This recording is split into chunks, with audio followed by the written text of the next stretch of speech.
Rocky Gerung, Jokowi mustahil diadili saat berkuasa, peluang usut kasus korupsi setelah lengser. Korup apa? Yang dikorupsi apa? Ya dibuktikan apa? Ya sekarang kan banyak sekali fitnah, banyak sekali framing jahat, banyak sekali tuduhan-tuduhan tanpa ada bukti.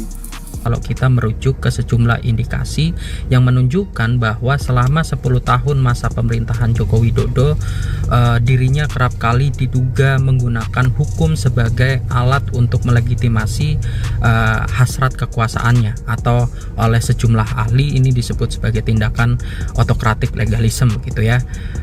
Sebetulnya ada dua alasan untuk mendukung argumentasi ini. Yang pertama berkaitan dengan disorientasi politik hukum penguatan pemberantasan korupsi. Kita tahu bahwa pelemahan terhadap KPK secara institusional, baik itu melalui revisi undang-undang maupun pemilihan pimpinannya yang bermasalah, juga tentu tidak bisa dilepaskan dari campur tangan Jokowi sebagai presiden.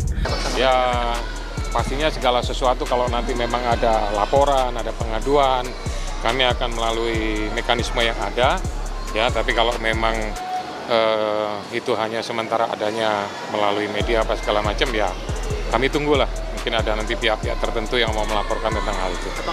Ya prinsipnya kalau kami kan segala sesuatunya harus ada bukti dong, ya. Ada dokumen pendukung, ada alat bukti, ya, ada sesuatu yang bisa ditunjukkan menguatkan bahwa telah diduga patut terjadinya dugaan tindak pidana korupsi. Pernyataan Joko Widodo yang mempertanyakan namanya masuk dalam nominasi tokoh korupsi dunia versi Organized Crime and Corruption Reporting Project, OCR, dinilai sebagai peluang agar bisa diadili di kemudian hari.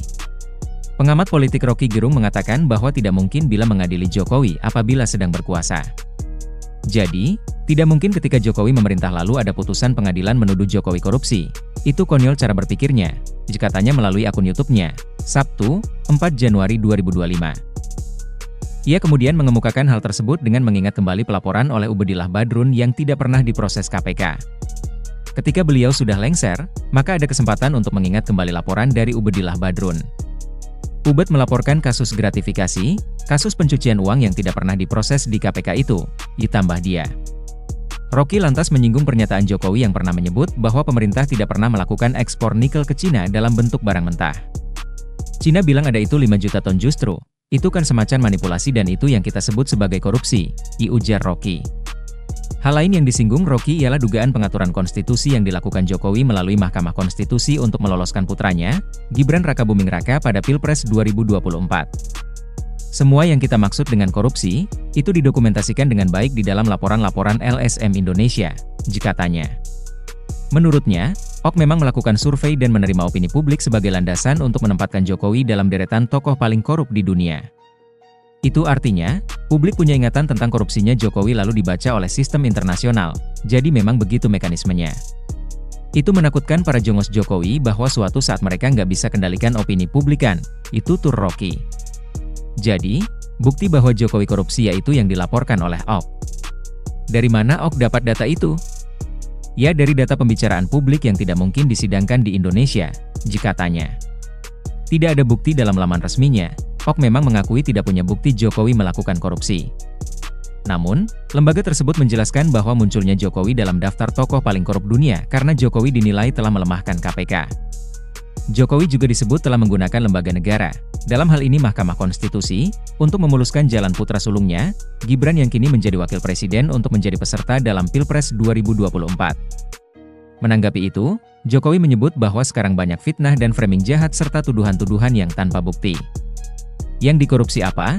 Ya dibuktikan apa?